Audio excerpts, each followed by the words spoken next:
Je suis allée au tribunal. Le juge m'a interrogée. Vous voulez vous constituer partie civile? Bien sûr. Mon fils, qui c'était? Le fils de personne? Je pense que le courage est en quelque sorte le produit du désespoir. Moi, je suis prête à tout pour que la mafia disparaisse. Ah, maman lo dire. Si mon père était mafioso, je lui casserais la tête. Tellement je ne peux pas les voir.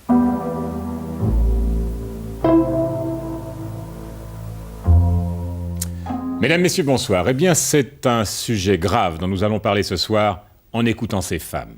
Ce sujet, c'est celui de la mafia. Souvenez-vous, il y a quelques semaines, le président de la cour d'appel de Palerme était abattu par des hommes de main de la mafia. Une manière comme une autre de rappeler à l'opinion publique internationale que cette organisation criminelle n'a pas été éliminée par l'action menée depuis quelques années par des juges et des policiers intègres, et que le fameux maxi-procès de Palerme, qui a permis de condamner plusieurs de ses responsables, en fait, n'a pas mis fin à ses activités. Le trafic de la drogue et les profits immenses qu'il rapporte ont profondément modifié l'action de la mafia qui, ces dernières années, vous le savez, s'est attaquée aux représentants de l'État chargés de lutter contre elle. Des policiers, des juges ont été assassinés, la mafia, éliminant même en 1982 le général Della Chiesa, qui venait d'être chargé par les pouvoirs publics, justement, de coordonner en Sicile la lutte contre elle. Claude Goretta, dans le reportage que vous propose ce soir temps présent et qui marque son retour au documentaire social après des années de fiction, eh bien Claude Goretta s'est rendu en Sicile avec la journaliste Marcelle Padovani. Il a rencontré des femmes qui ont osé briser la loi du silence. Elles dénoncent, vous allez l'entendre, les responsables de la mort de leur fils, de leur mari. Elles témoignent, même si elles savent qu'elles prennent des risques en s'attaquant ainsi à la mafia. À leur manière, ce qu'elles disent avec passion et émotion ce soir nous rappelle que la mafia n'a rien de romantique, mais est une organisation criminelle et dangereuse. Mais écoutez-les.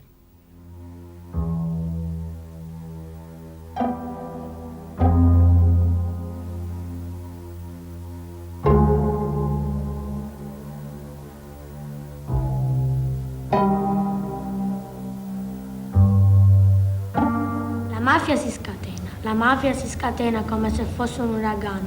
Se la mafia non finisce, il mondo sparisce.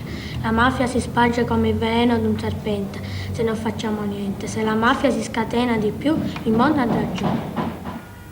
Qu'est-ce que la mafia? Ces dessins récoltés dans les écoles de Palerme montrent des trous béants, des mains coupées, des yeux défoncés, des bouches remplies de cailloux.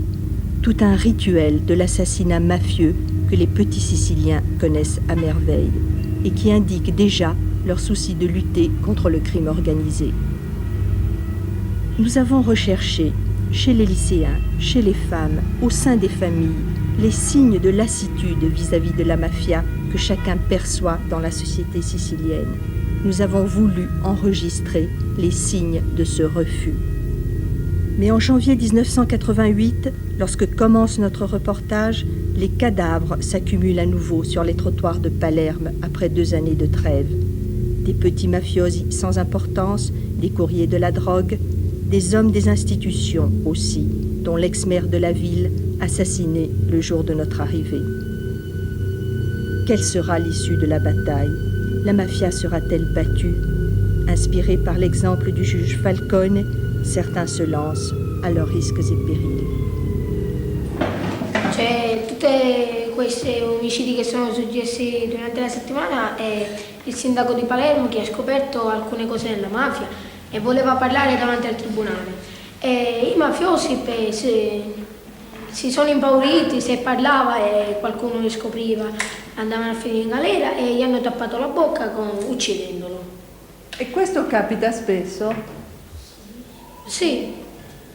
Cioè a Palermo, nelle zone più grandi dove c'è più mafia, nelle città più grandi dove c'è più mafia, più terrorismo, cioè quelli scoprono le persone che si vogliono intrigare nella mafia per scoprire alcune cose per poi parlare e li uccidono.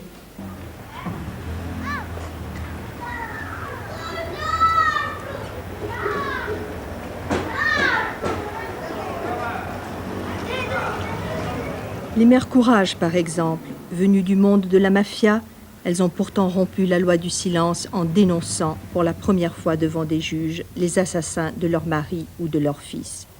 Mais dans le climat tendu de la Palerme des attentats, nous avons dû souvent les filmer dans le bureau de leur avocat. Si elles n'avaient pas peur pour elles-mêmes, disait-elle, elles ne voulaient pas mettre en danger la vie de leurs proches parents. Elles ont dû faire un effort pour renouveler leurs accusations devant nos caméras. Signora Anna Pecoraro. Si è parlato molto di lei sui giornali. Anna Pecoraro, on a beaucoup parlé de vous dans les journaux. Pouvez-vous nous expliquer ce qui est arrivé?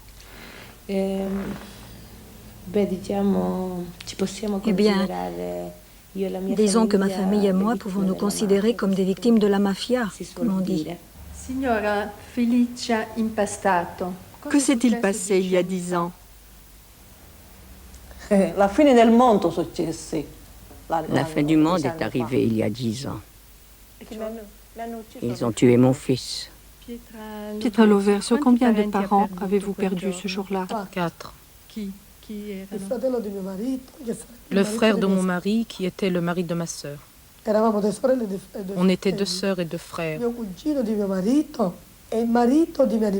Le cousin de mon mari et le mari de ma nièce. En fait, vous avez perdu 4 personnes. Oui, oui.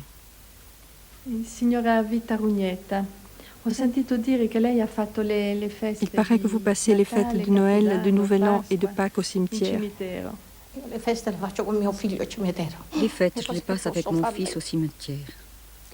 Tout ce que je peux, je le fais avec mon fils. Parce que mon fils était tout pour moi. Ce n'était pas seulement un fils, c'était tout. Il était fils unique. Oui, fils unique. J'étais tout pour lui, il était tout pour moi. Que s'est-il passé? Mais il est arrivé que... Quand? Una domenica mattina, verso le 9:30 del giorno. Un dimanche matin, vers 9h30, le 8 novembre 1981, mon fils est sorti pour aller à un repas auquel il était invité par un de mes neveux qui partait pour le service militaire. Il était environ 9h30 quand il est sorti et il n'est pas revenu. Ces 4 femmes, au cours de leur procès, ont livré les noms des assassins de leur mari ou de leur fils. Pour la première fois dans l'histoire de la Sicile, elles ont confié à l'État le soin de les venger. Pourquoi? Parce que des nouveaux juges, des incorruptibles, ont débarqué au palais de justice de Palerme. Parce que la maison mafia, elle, est en pleine crise. L'arrivée massive de l'héroïne, avec ses profits fabuleux, a bouleversé les règles de l'organisation. On consomme plus et de façon plus voyante au sein de Cosa Nostra. On recrute des hommes de main hors des circuits traditionnels. Enfin, on se fait la guerre entre chefs. La mafia devient plus vulnérable. Sur ces 4 femmes qui ont parlé, désigné, accusé des hommes de la mafia et qui ont pris le risque de renouveler leurs déclarations devant des caméras, 3 proviennent des milieux populaires, où la culture mafieuse est profondément ancrée. Une seule vient de l'univers non mafieux, Anna Pecoraro, 39 ans, institutrice à Prizzi. Elle a 2 enfants. Mon histoire est la suivante. Mon mari était constructeur dans le bâtiment. Après beaucoup de sacrifices, il avait réussi à créer une entreprise. N'ayant pas un capital important, il était pratiquement parti de zéro. Mais alors qu'il commençait à s'implanter, il est mort. Il est mort parce qu'il n'était pas d'accord avec le pouvoir politico-mafieux du village. Il ne réussissait pas à travailler. Il était mis à l'écart, exclu, simplement parce qu'il n'était pas d'accord avec ce que décidait le groupe politico-mafieux du village. À un moment donné, vous avez dit « il est mort ». Il a été tué? Non, il a disparu. Il a disparu? En fait, il a disparu. Il n'a pas été tué. C'est le système de la lupara blanche. Qui sont ces hommes qui ont fait disparaître votre mari? Ce sont les messieurs de Prezzi. Des mafieux? Oui. On peut dire qu'ils appartiennent depuis des générations à ces familles. Il y a eu un procès. Ils ont été arrêtés puis acquittés au bénéfice du doute. Anche lo stesso pubblico ministero, nel modo in cui aveva delineato i fatti, aveva detto, diciamo, che la verità. Même le ministère public avait dit que la vérité était toute proche, mais qu'il manquait la preuve décisive, la preuve finale. Seulement en Sicile, on ne la trouve jamais, la preuve. Car la mafia fait tout ce qu'il faut. Elle s'arrange pour qu'on ne trouve rien. Vous les rencontrez souvent, ces gens? Oui, je les rencontre tous les jours. Ceux qu'on voit dans la rue, en tout cas. Et comment se comportent-ils? Nous ne nous saluons pas, nous ne nous regardons pas. Mais ils se sont manifestés, il y a eu des suites. Vous voulez savoir s'ils m'ont menacé? Non, non, aucune menace. Il n'y a rien eu. Ils ne m'ont jamais menacé. Mais pourquoi vous n'allez pas les trouver et leur dire « Donnez-moi des nouvelles » Dans ce contexte, ce serait la chose la plus absurde. Aller les trouver et leur demander cela. Ils me diraient sans aucun doute qu'il s'agit d'une obsession de ma part. Voilà ce qu'ils diraient.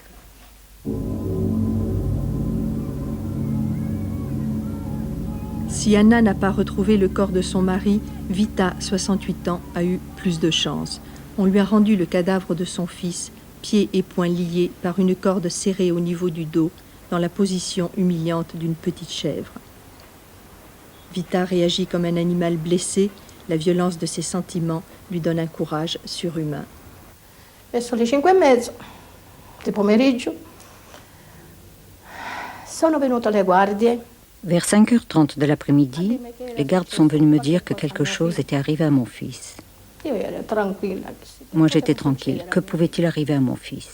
Ils ne m'avaient pas dit qu'il était mort, non.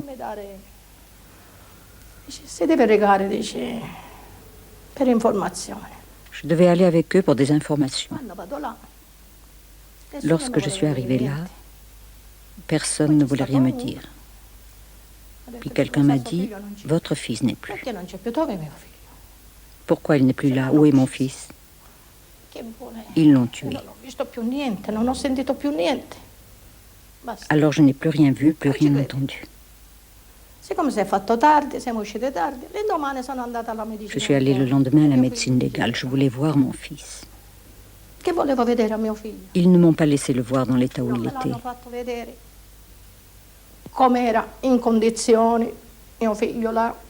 On m'a dit non, vous devez attendre. Quand votre fille sera en état arrangé, vous le verrez. Pour l'instant, vous ne devez pas le voir. Mais pourquoi? Qu'est-ce qu'il a, mon fils? Je ne voulais pas croire que c'était lui. Mais c'était bien lui, c'était mon fils. Il l'avait tué, attaché pieds et mains ensemble. Et ils l'ont mis dans une voiture et déposé là. Moi, je n'ai pas su pourquoi, je ne savais pas quoi penser. J'ai dit, mais mon fils était si bon, si bien élevé, il n'a fait de mal à personne. Je n'arrivais pas à réaliser. L'un disait ceci, l'autre cela. Félicia, 72 ans. Elle aussi, on lui a volé son enfant dans des circonstances atroces. Vivant à Cinisi, dans une société traditionnelle, elle avait tenté, 20 années durant, un compromis domestique entre son mari, membre de la mafia, et son fils, qui luttait contre elle. Mais quand elle comprend que les mafiosi, assassins de son enfant, sont précisément les amis de son mari, elle court les dénoncer à la police. Le premier procès ne lui donne pas satisfaction. Le deuxième, qui va bientôt se tenir, maintenant que le juge Giovanni Falcone a rouvert l'enquête, devrait aboutir à la condamnation du boss de l'héroïne, Dontano Badalamenti. Ce serait la première fois qu'un des grands chefs de Cosa Nostra ferait de la prison à cause d'une femme. Votre fils est mort à 30 ans. Vous l'avez toujours protégé, même contre son père qui l'avait chassé de la maison. Oui. Il me disait, je rentre à la maison seulement parce que tu me fais pitié. Voilà ce que mon fils me disait. Je le défendais toujours. J'étais sa seule défense. Pourquoi votre mari l'avait chassé? Mais parce qu'il parlait contre la mafia. Et alors son père ne voulait pas qu'on parle contre la mafia parce que... Et lorsqu'il est revenu, comment avez-vous fait? Vous avez imposé sa présence? Quand mon mari est rentré d'Amérique. Mais moi, est-ce que je pouvais parler avec mon mari? Non, non. Je voyais mon fils en cachette. Il venait vite, vite, et il repartait. Il préparait ses vêtements, il se lavait, il prenait un bain, et il repartait tout de suite, parce que après, on allait tout raconter à mon mari. Il y avait des mouchards par ici. À peine mon fils faisait-il un geste, un meeting, tout de suite, on le racontait à mon mari. Et il me disait, qu'est-ce qu'il a fait ton fils? Un meeting? Et je lui répondais, oui, il a fait un meeting. Il luttait donc contre la mafia. Oui. Que faisait-il? Il organisait des meetings. Il disait qu'il y avait quelqu'un qui faisait le commerce de la drogue, des armes, enfin de toutes ces choses. C'est pour ça qu'il ne plaisait pas à son père. Vous avez compris? E non ci piaceva manco perché c'era la mafia. Poi c'era lo palazzo che tu che ci stai dicendo io. Ensuite, il y a eu l'histoire de cet immeuble de 5 étages que mon fils a empêché de construire en distribuant des tracts. La mafia le craignait. La mafia avait peur de votre fils. Oui, oui. Ils avaient peur de lui, vous comprenez? Et pourquoi ils l'ont tué?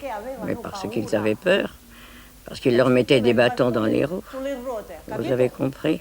Mais il était lié à la mafia? Mon fils? Non? Quelle mafia?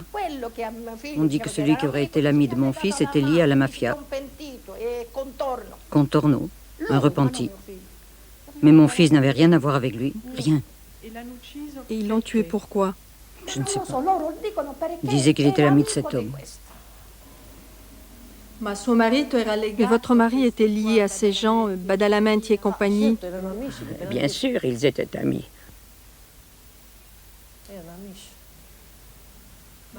Vous-même, vous avez dit quelquefois mafioso à votre mari? Moi, non. Pourquoi?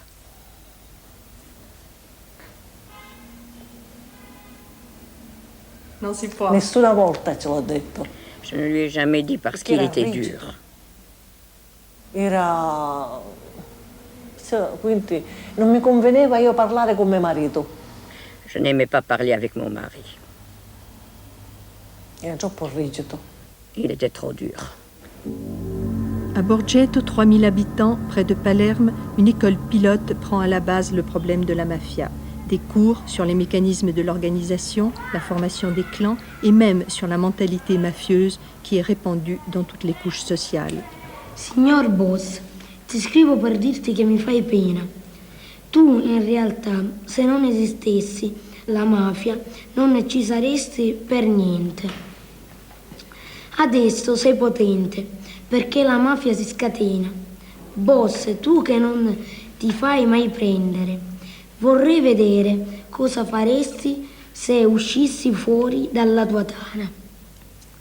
E se non ti nascondessi più dietro i tuoi sgherri. Finora non ti hanno preso, ma un giorno ti prenderanno.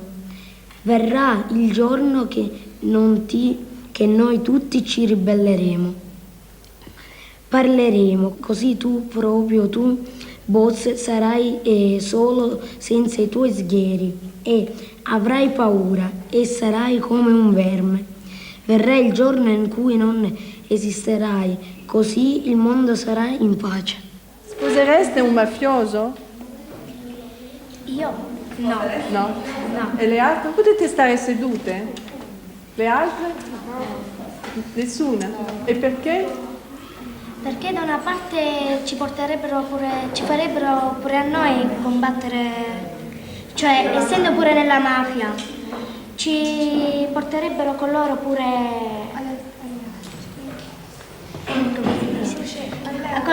con loro a fare delle cose che non è giuste, che non sono giuste. Tu? Sposeresti un mafioso? No, un esempio. Mi sposerei con un mafioso, dovevo avere tante paure perché prima avrei dei figli che vedendo un padre così ci sono certi ragazzi che prendono dal padre e allora avrei molto paura che i miei figli andassero incontro a questa mafia diventando un boss dell'organizzazione. E le altre due? Per me sarebbe molto difficoltoso perché in una famiglia, specialmente avere un marito mafioso, quando poi i figli nascono, potrebbero prendere esempio dal padre e potrebbe essere pericoloso perché vedendo il padre fare queste cose poi prende esempio dal padre. La pieuvre, voilà la représentation que les enfants se font de la mafia. On la retrouve d'ailleurs dans toutes leurs manifestations de soutien aux magistrats, étranglant la Sicile, pompant ses ressources et dévalisant ses habitants. Que ces tentacules jettent du feu, offrent des seringues ou fassent sauter des voitures, la pieuvre est toujours habile à tirer profit des activités productives de l'île. D'abord la terre, puis l'immobilier, l'héroïne enfin. Ce quartier dit Zen, zone expansion nord, peuplé de sous-prolétaires et de marginaux, sans route, sans égouts, sans école et sans commissariat, est une création de la mafia palermitaine. 40 000 personnes y végètent, pense-t-on, car elles n'ont jamais été recensées par l'administration. Il n'y a aucun nom de rue, seulement des numéros, aucune boîte à lettres, rien. 40 000 personnes y végètent comme des hors-la-loi.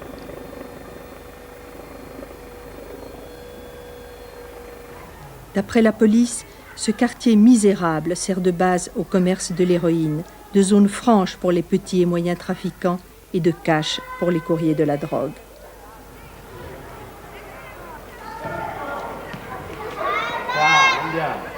Comment l'État peut-il permettre que se perpétue une telle honte et une telle injustice? E non viene nessuno. Ma lei a chi ha chiesto? Invece di chiedere a voi, perché non va a chiedere in altri? No, deve venire a disturbarlo. È come se mi fa vedere, cioè.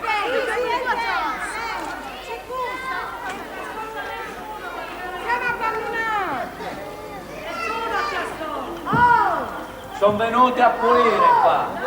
Un'aggiustazione. Per il quartiere aggiustato per la sistemare. Tutto vogliamo per il sistemazione per la sistemare. Acqua, luce. L'eau, la lumière, on serait d'accord de payer. Sì, ma andando sempre avanti così non è che ci sarà mai un futuro, una cosa per... Si on continue comme ça, il n'y aura jamais d'avenir pour nos enfants. Parce que le problème est toujours le même. Si on ne décide pas de construire une école, d'enlever ces ordures, toute cette saleté, les enfants n'ont pas d'avenir dans cette pourriture. Per la pulizia, per tutto. Siamo completamente abbandonati. Ici, nous sommes abandonnés par tout le monde.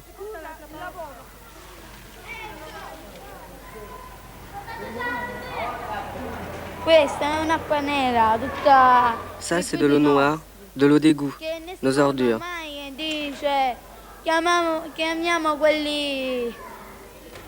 Et il n'y a jamais personne pour dire qu'il faut appeler quelqu'un et débarrasser toute cette saleté.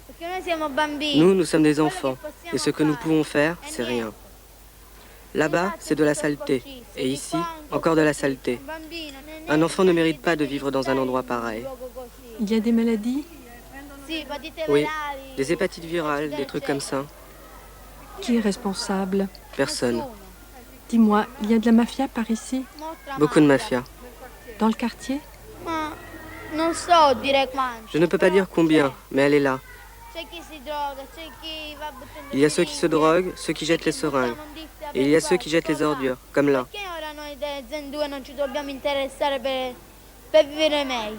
Et nous, du quartier Zen 2, on devrait pouvoir s'occuper de ça, pour vivre mieux.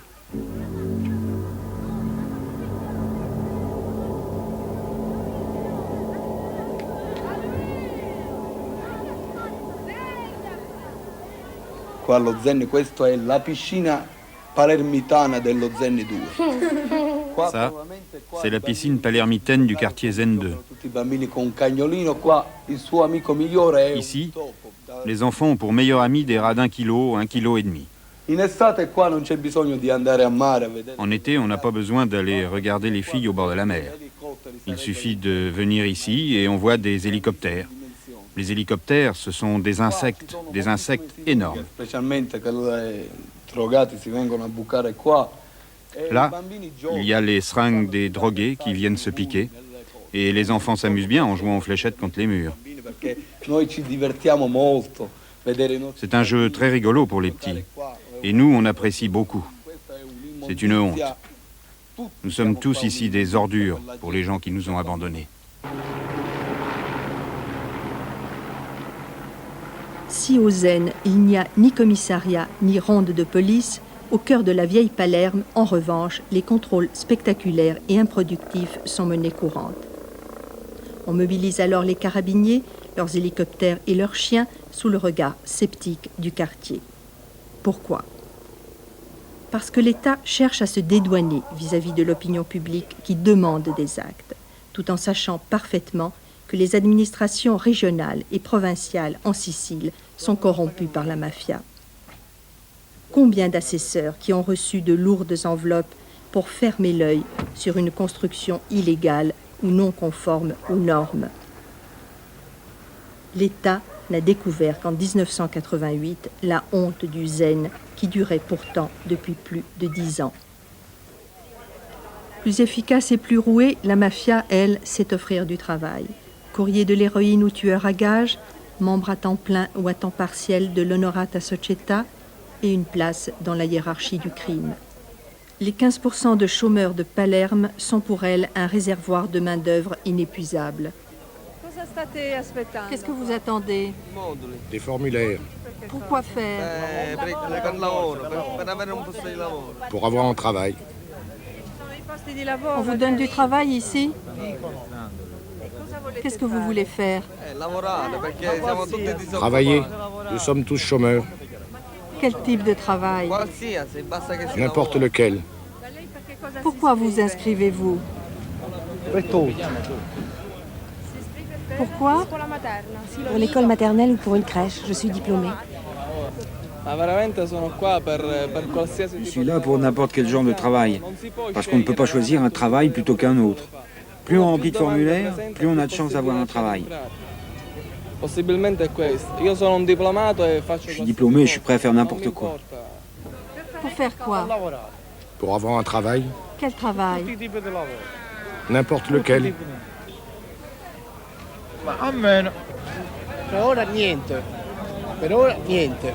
Pour l'instant, rien. N'importe quel type de travail. Qu'est-ce que vous avez obtenu ? Des formulaires. Pour faire quoi ? Pour trouver un travail.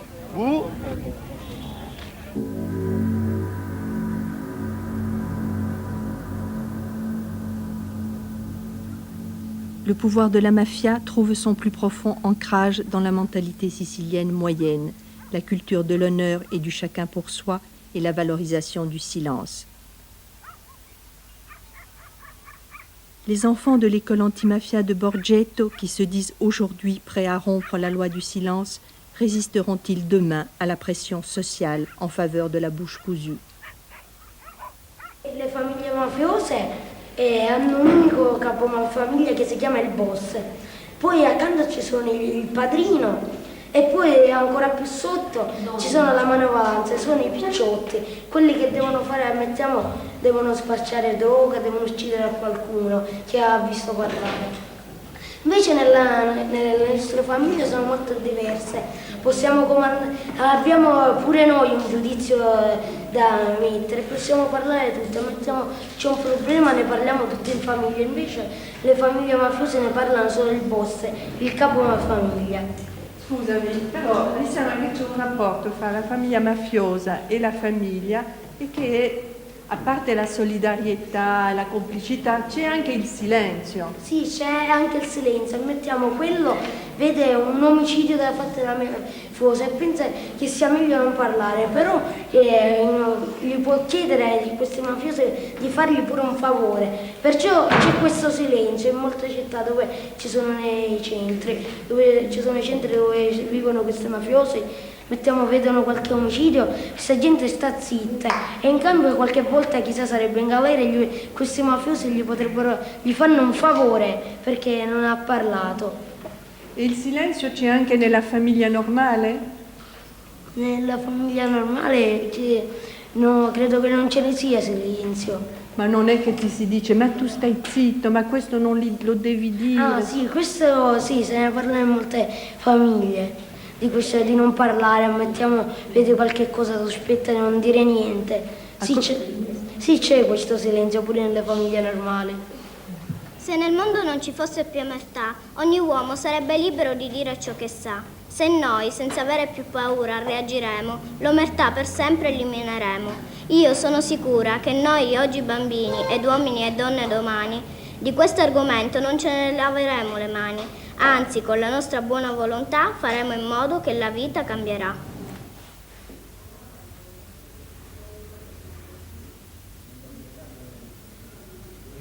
Lei, rispetto a Di Cristina Giuseppe che cosa le veniva? Mio marito. Suo marito. Quindi è la vedova di Cristina Giuseppe. Sì. Ha sentito parlare del suo marito, di Rina Salvatore? No. Ma in genere mio marito non parlava, insomma, cioè non mi parlava di queste cose. Insomma. Il marito di Giuseppe che cosa le veniva? Salvatore, vorrei dire. Salvatore. Fratello. Ha qualche cosa, istanze da fare alla giustizia? No, niente. Non ha istanze da rivolgere alla giustizia? Particolari? No. Io ho dimenticato il passato. Cerco di dimenticarlo. Cerca di dimenticarlo, certo, se è possibile. Un capitolo chiuso. Io ho la mia vita e vivo la mia vita. Sulla morte di suo figlio? No, che particolare? Perché mio figlio è morto, è vivo per me. Non gli ho avuto risposta. Ha qualche cosa da dire in merito a questa... Veramente no. No. Questa c'è la morte. Dica, lo giuro.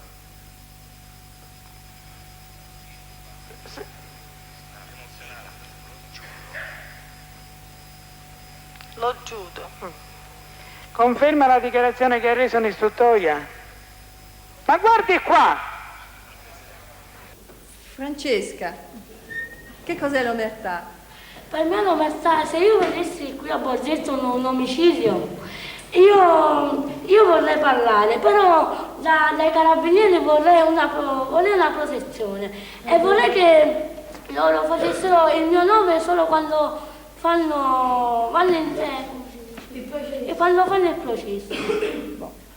Linda, tu faresti la stessa cosa? Sì, io parlerei, però in cambio vorrei la protezione dello Stato e anch'io vorrei che il mio nome si facesse solo quando è ora di fare il processo. Accetteresti di fare il buscetta?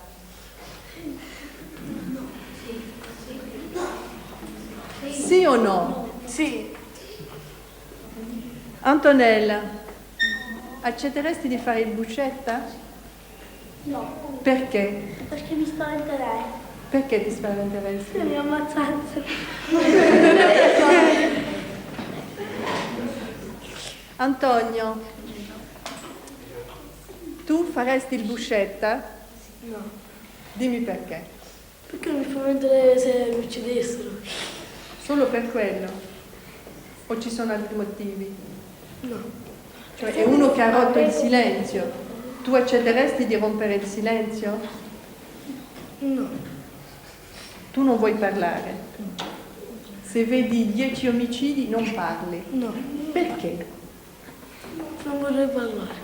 Ma perché? No, per paura. Perché sì. Hai paura? Hai paura, Antonio? Sì. Rispondimi. Sì. Solo per paura non parli? Sì. E allora questo aiuta la mafia. Il tuo silenzio aiuta la mafia? No, io non vorrei aiutare la mafia, però non vorrei parlare di quello che fanno. Vabbè.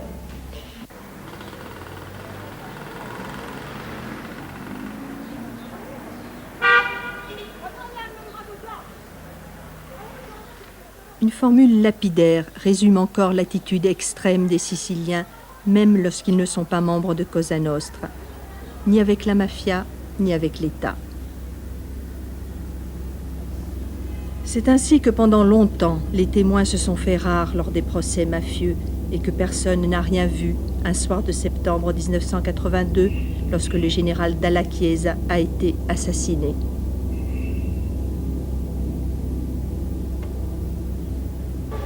On parle beaucoup de violence ici. Assistez-vous à des scènes de violence?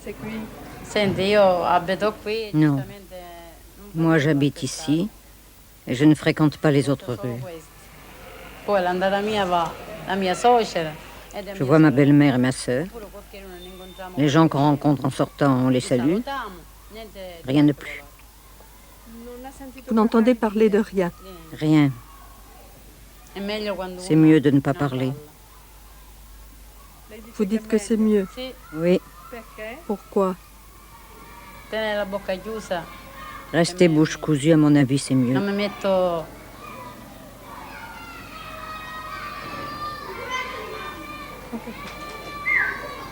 Preferisce il silenzio?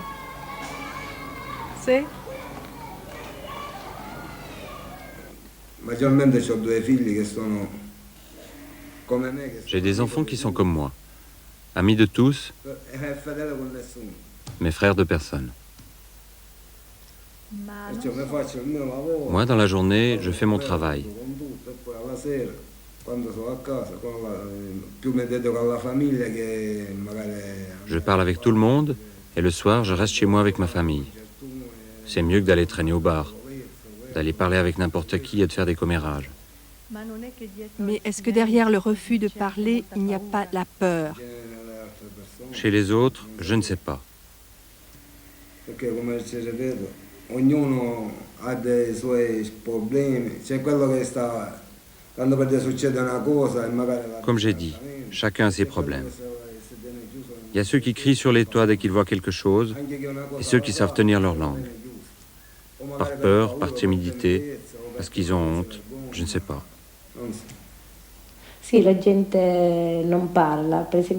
Les gens ne parlent pas. Par exemple, mon mari, personne ne l'a vu, personne ne lui a parlé. Pas même le dernier jour. Personne ne sait rien. Au procès, les messieurs de Prizzi étaient entourés de gens qui témoignaient. S'ils disaient la vérité, je ne peux pas me prononcer. Pour nous, en revanche, il n'y avait personne pour témoigner. Vous-même, vous appartenez à une famille mafieuse? Moi, non. Non, je veux dire, votre mari. Suffit. J'ai cassé le mur du silence. J'ai tout dit. De toute façon, ici, le milieu est mafieux. Naturellement.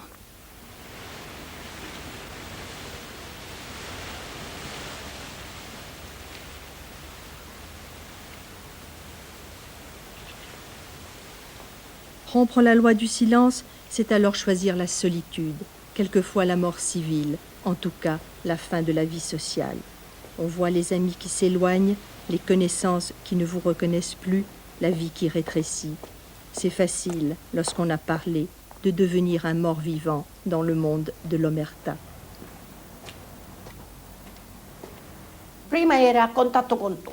Avant, j'avais des contacts avec tout le monde. Mais quand je me suis constituée partie civile, je me suis éloignée de tous, parce qu'ils ont eu peur. Et je suis seule. Je n'ai pas peur. Qu'est-ce qu'ils peuvent me faire? Me tuer? J'irai rejoindre mon fils. Je suis tranquille.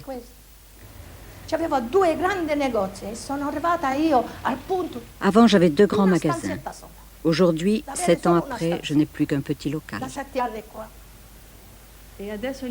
Maintenant, le magasin ne marche plus. Rien Personne ne vient. Pourquoi? Pourquoi? Parce qu'il y a un mot d'ordre. Personne ne doit venir acheter chez moi.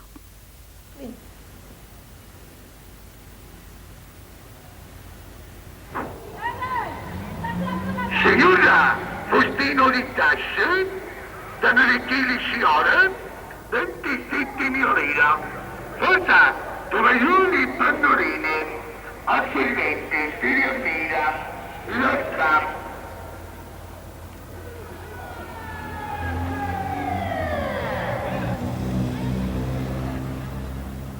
Une autre femme, Pietra Loverso, 38 ans, a dû elle aussi fermer boutique dans ce quartier contrôlé par la famille du mafieux Filippo Marchese. Son mari avait été éliminé parce qu'il ne respectait pas les règles tacites d'approvisionnement imposées par la mafia de la boucherie. Il a été massacré dans une écurie avec 6 autres personnes. Les chevaux, eux, ont été épargnés.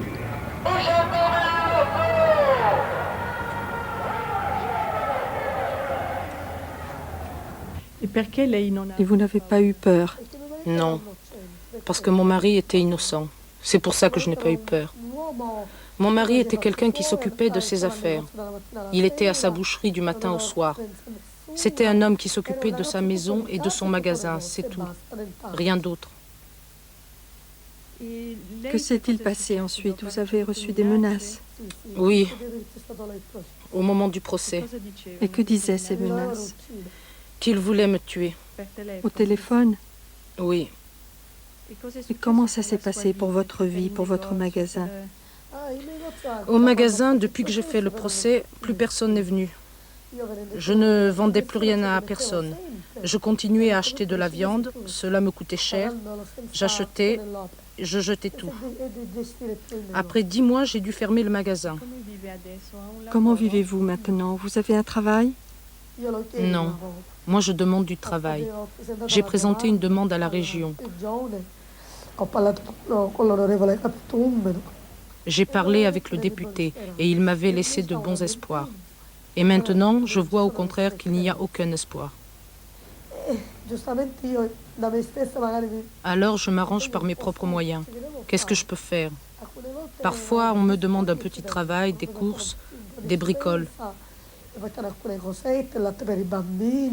Je le fais pour acheter du lait pour les enfants. Mais je ne peux pas continuer ainsi.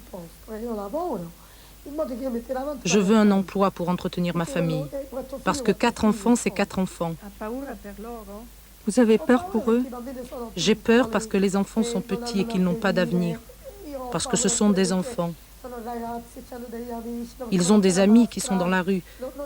Mais j'ai rien, alors qu'est-ce que je peux leur donner? Rien.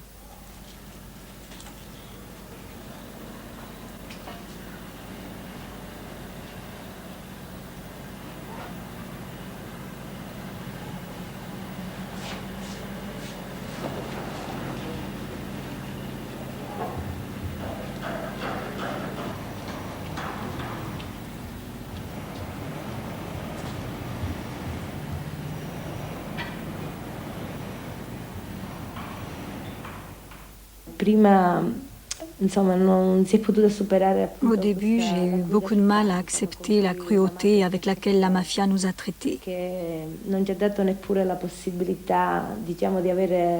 ne nous a même pas laissé le réconfort de l'illusion. Je veux dire, le cadavre de la personne aimée. Je pense que c'est d'une très grande cruauté. D'autant que mon mari n'était pas un criminel, mais un travailleur qui ne voulait se soumettre à personne. Je crois vraiment qu'on ne méritait pas d'être traité de la sorte. Toute cette cruauté. En fait, si je suis allée au tribunal, c'était plus pour crier aux mafieux « Laissez-moi retrouver le corps de mon mari » que pour accuser ces gens. Je n'ai reçu aucune nouvelle. La première nuit du Nouvel An, après sa disparition, je l'ai passée à veiller. J'espérais qu'en trinquant à la vie, quelqu'un se souviendrait de nous et nous ferait savoir quelque chose.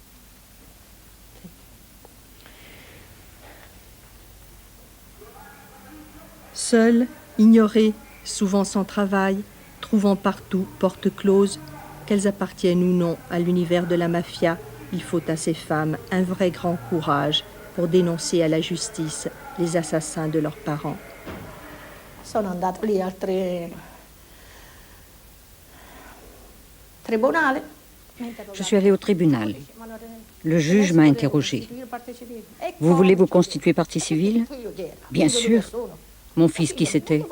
Le fils de personne? Questo è mio figlio, 40 anni.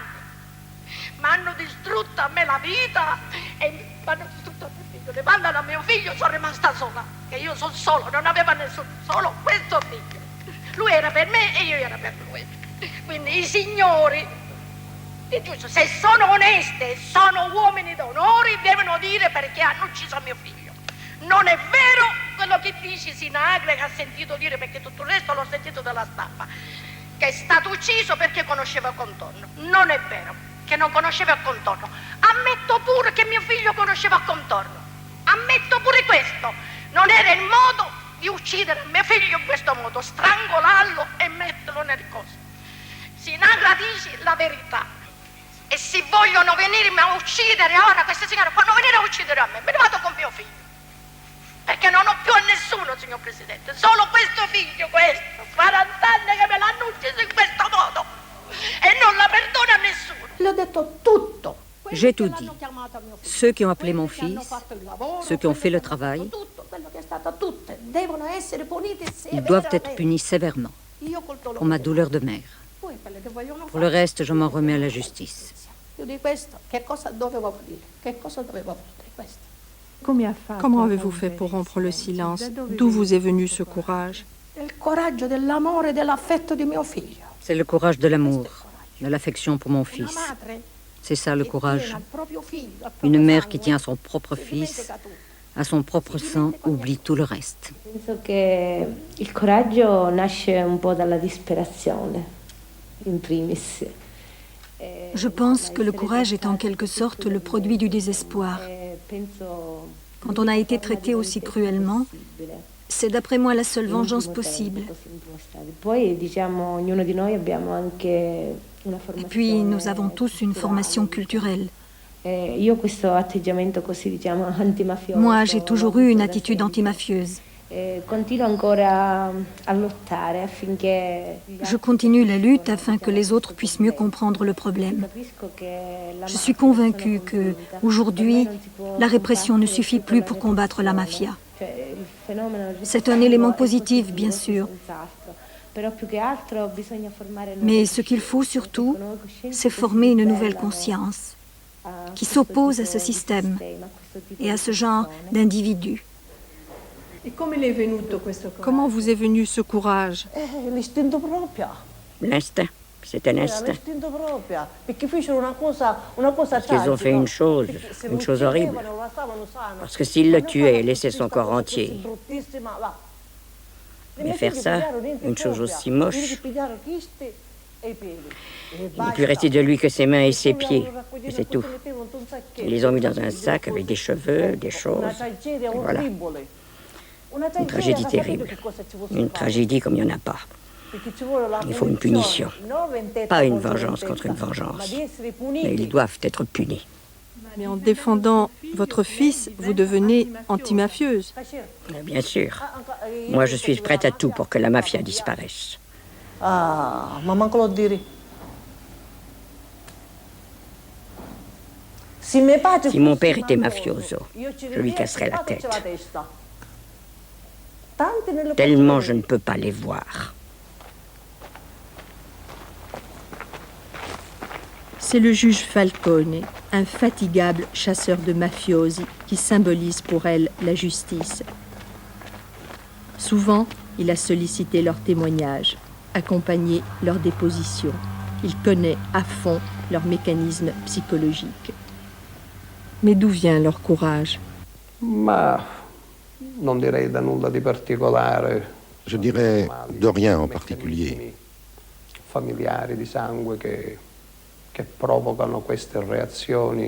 Ce sont les mécanismes habituels de la famille, du sang, qui engendrent ces réactions de rage à l'égard de ceux qui ont éliminé les êtres chers.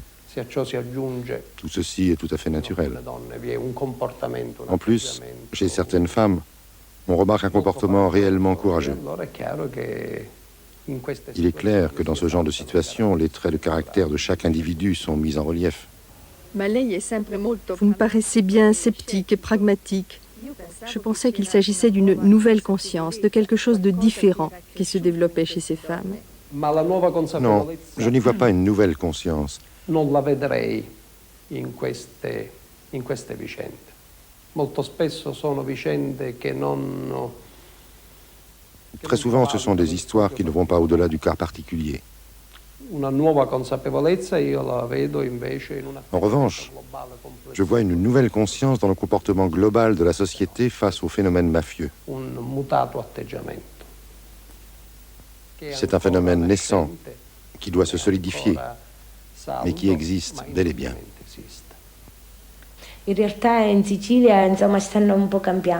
En Sicile, la mentalité est en train de changer.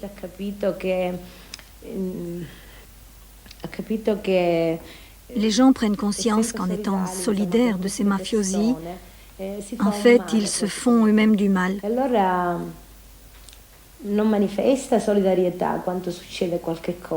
Je pense que ce n'est plus la peur qui domine chez les gens. Elle est remplacée aujourd'hui par une espèce de timidité qui doit être encouragée. Je pense qu'on réussira à franchir ce stade, sans aucun doute. Je continuerai à faire mon travail. J'essaierai de parler à ces gens trop timorés, qui se tiennent à l'écart. J'essaierai toujours de faire mon devoir, de mener mes batailles. Ce sera difficile pour ma vie privée. Il me restera la solitude.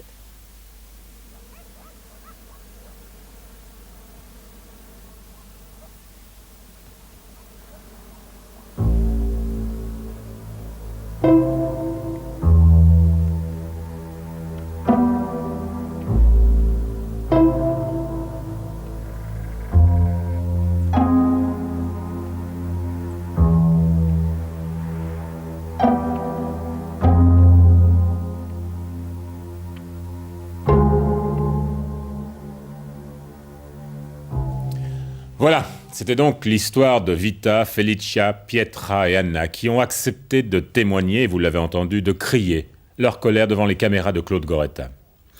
Demain soir, nous vous proposerons, en deuxième partie de soirée, la deuxième partie de ce reportage. Il est consacré au juge Giovanni Falcone, ce magistrat instructeur au tribunal de Palerme que vous venez d'entendre, et qui est le symbole même de la lutte menée par des juges et des policiers contre la mafia. Un homme qui cet été a menacé de démissionner pour protester contre l'attitude des responsables politiques italiens qui ne lui accordent pas les moyens de sa politique. Claude Goretta et Marcel Padovani l'ont rencontré. Lei ha detto, o pare che abbia detto sempre io. Il paraît que vous avez dit « le lâche meurt plusieurs fois par jour, le courageux une fois seulement ». Cela veut dire que vous n'avez pas peur. L'important n'est pas de savoir si l'on a plus ou moins peur, mais de pouvoir vivre avec sa peur et de ne pas se laisser conditionner par elle. C'est cela le courage. Autrement, ce n'est pas du courage, c'est de l'inconscience.